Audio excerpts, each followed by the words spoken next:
yes, Kenya. Tamu sana, yes. Tamu sana, yes. Tamu sana. Yes.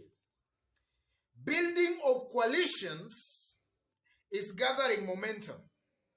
If you look at today Sunday Nation newspaper, this is what Sunday Nation newspaper has captured as its headline. OKA plans fresh talks with Raila. That's the headline of Sunday Nation newspaper today. And if you go through the story, ladies and gentlemen, it's just highlighting the planned meeting between OKA principals and Raila Amolo Odinga in the course of this week we are starting. Yes. And basically, these people are just most likely going to talk about 2022 on how to come up with a working power arrangement structure and maybe on how to identify one presidential candidate. That's most likely what these people are going to talk about. And the mere fact, ladies and gentlemen, that they are now softening their stand to go and talk or rather negotiate with Raila Amolo Odinga, it simply means that these OKA principals might be thinking of a possibility of supporting Raila Amolo Odinga. That's the only realistic chance as to why they might be angling to have some negotiations or talks with Raila Amolo Odinga. So, ladies and gentlemen, what's the end game of all these political maneuvers by this handshake team or this OKA team? Having looked at all the possibilities, ladies and gentlemen, I've summarized them into about 5 reasons, or rather the 5 end games of all these political maneuvers by the handshake team.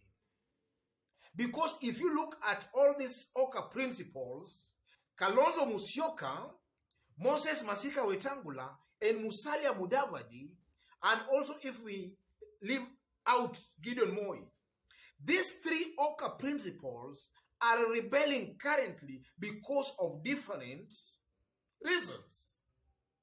Look at somebody like Kalonzo Musyoka. Kalonzo is rebelling, ladies and gentlemen, because maybe he has not been offered something tangible to take home. From where I sit, looking and observing this politics properly, specifically politics of Kalonzo Musyoka, Kalonzo is most likely angling for a deputy president, but he has not been offered that. Because from behind the scenes, Uhuru Kenyatta's men and the deep state, they prefer a Raila Gideon Moi ticket.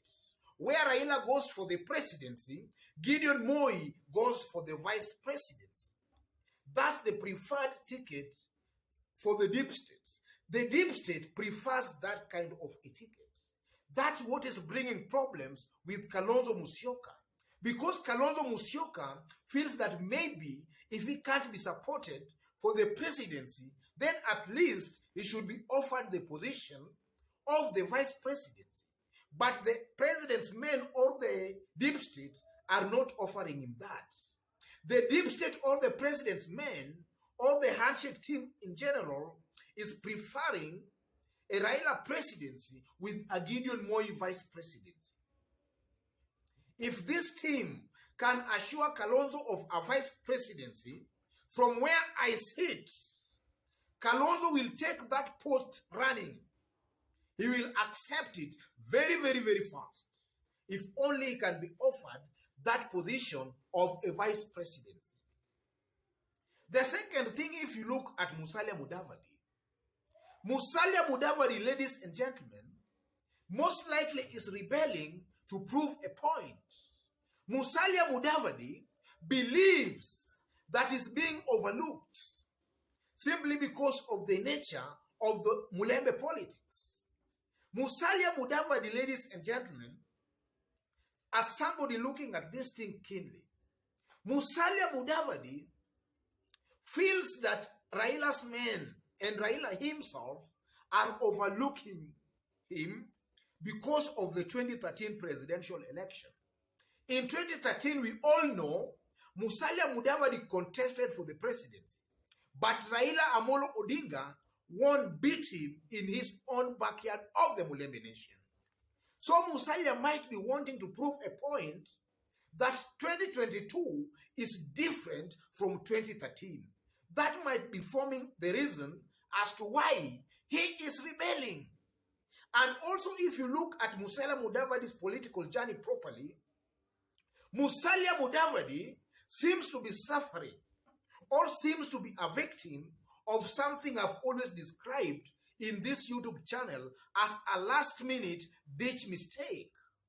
Musalia Mudavadi seems to be making last-minute ditch mistakes.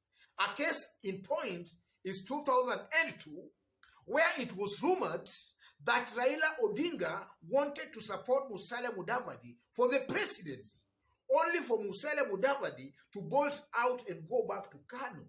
He ended up losing his Vihiga parliamentary seat to Moses Akaranga. Yes. And then also in 2007, he teamed up with Raila Amolo Odinga again, and he was made a principal, and he reclaimed his seat. 2013 was not with Raila, 2017 is with Raila. So if you look at Musalia Mudavadi's politics, as from 2002, if this election is with Raila Amolo Odinga, the next election, he is not with Raila Amolo Odinga. So also that kind of a thing might also be informing Musalia Mudavadi's rebellion. 2002, he was not with Raila. 2007, he was with Raila. 2013, he was not with Raila. 2017 is with Raila. So if you look at that political journey or trajectory, we can also just assume that in 2022, he might not be with Raila Amolo Odinga if that trend is to continue. So that might also be forming Musalia Mudavadi's rebellion.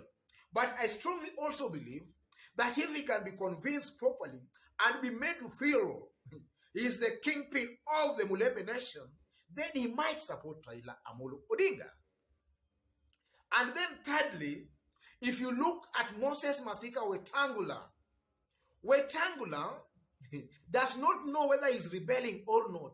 He himself, Moses Masika Wetangula, he doesn't know where he is. Simply because Raila and Uhuru have not approached this man because they believe he's not a force to reckon with. So Raila and Uhuru have not approached Moses Masika Wetangula. If Raila and Uhuru approaches Wetangula, Wetangula will definitely support Raila Amolo Odinga. But as of now, Wetangula is just there. If Kalonzo and Mudavadi agrees to support Raila, he is in. If Raila and Kalonzo approaches Wetangula independently or on his own, he is in. So in both cases, Wetangula just needs to be approached and be told to work with the president and with Raila. And also Gideon Moi, ladies and gentlemen, I believe Gideon Moi has no problem. As of now, he's supporting Raila Amolo Odinga simply because of President Uhuru Kenyatta. If the president says left, it's left. If it's right, it's right. Gideon has no problem. And then finally, again, ladies and gentlemen, I also believe that this kind of rebellion has been emanating because of the president failing to give a clear direction. I strongly believe from where I sit that if the president today was to give out a clear direction, which he has somehow given at State House Mombasa, if he gives that kind of a direction and insists it's a Raila Amolo Odinga, I really doubt if this team, this OKA team, will go against that. I highly doubt. So as long as the president will take the bulls by the horns from, he has somehow started it, if he maintains that, then I believe that all this team of OKA will just support a Raila Amolo Odinga presidency. That's the truth of the matter and the truth on the ground. And I'm saying that, ladies and gentlemen, because as of now, Raila among this group is the only politician who has support that cuts across the country. In fact, today in Kenya, the only politician, ladies and gentlemen, who has support cutting across the country is Raila Amolo Odinga. Look at William Ruto, for example. His support base currently seems to be Rift Valley and maybe Mount Kenya. But Mount Kenya, I know at the right time, will run away from Ruto because of the nature of our politics. So it's only Raila Amolo Odinga who comes out as somebody who has support across the country. Otherwise, ladies and gentlemen, if you've just bumped on this YouTube channel for the very, very first time, kindly subscribe and also give this video a like. Give it a like, please. Give it a like. Thank you. God bless you. God bless Kenya. Tamu sana. Tamu sana, yes. Tamu sana.